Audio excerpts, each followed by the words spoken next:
lii may wax ni ce sont des faits factuels yoo xamante ne ba ma mayee dinaa ko wax 2S ci campagne bi ils ont eu des émissions et moi je cite des noms dinaa bu ma paree rek dina leer parce que c'est en fonction de la flagrance des actes posés actes yi ñu teg pour ñi may seetaan ni mu leeree nañu te nëbbuñu ko ñu nit buñ ciy wax nañ ko leeralee noonu te buñ ko nëbb boo demee foo xamante ne par exemple moom mooy émission yi doon am du 8 janvier ba démb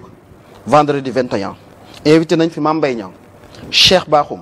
Abdoulaye Timbo Cheikh Ba Pape Demba Bitèye Alioune Sall Soham Wardini Abdoulaye Diouf Sarr ñi may wax ñëpp à part Soham Wardini Benno Bokk Yaakaar la ñu bokk Soham Wardini cavalier seul la def est-ce que gis nga ci benn membre bu Yewwi Askan Wi buñ ci invité dans ces émissions là amul xam nga kii kan mooy gérer émission bi Babacar Dione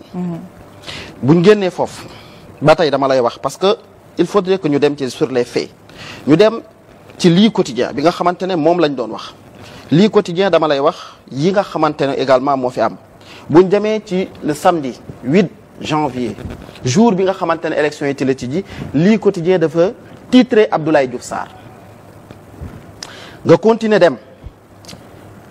lundi ñu titré waat Abdoulaye Diouf Sarr nga continuer dem le mercredi 12 titré waat Abdoulaye Diouf Sarr mais ma ko rek ma cité ko ma continuer dem ba tey le jeudi 13 encore ñu titré waat Abdoulaye Diouf Sarr ñu continuer dem le vendredi 14 ñu titré waat Abdoulaye Diouf Sarr ñu continuer dem le samedi 15 Abdoulaye Diouf Sarr encore une fois de plus ñu dem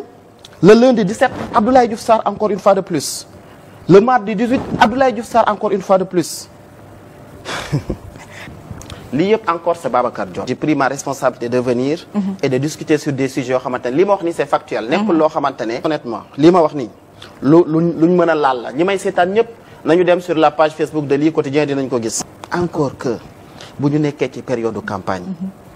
bu ñu nekkee ci période campagne il y a l'éthique et la déontologie du journal. Pour te donner un exemple parce que damay ñëw ci li nga xamante ne du yoon ci campagne parce que yow yaa wax yi dul yoon ca presse bi def ko est-ce que xam nga ne sondage dañ koy tere ci en pleine campagne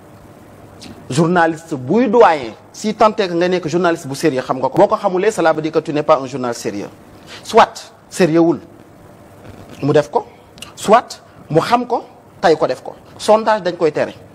Babacar Dione def na sondage sur lii quotidien ne Diouf Sarr moom moo nekk en tête encore que sondage boo koy def ñun ñëpp xam nañu ko institution bu sérieux moo koy def nekkul kenn nit nga naan un professeur émérite de l'université sangam ça c'est faux ce n'est pas bien ce n'est pas ce qu'on attend d'un journaliste ça ce n'est pas sérieux ce n'est pas responsable c'est non éthique et ce n'est pas déontologique maintenant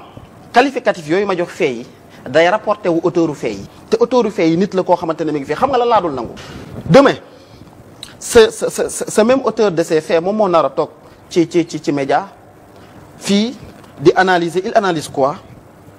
enjeu élection yi alors que il a été tout à fait partisan ci élection yi on peut même dire que presque est-ce que nekk loon directeur de campagne de communication bu Diouf Sarr man mësuma gis ci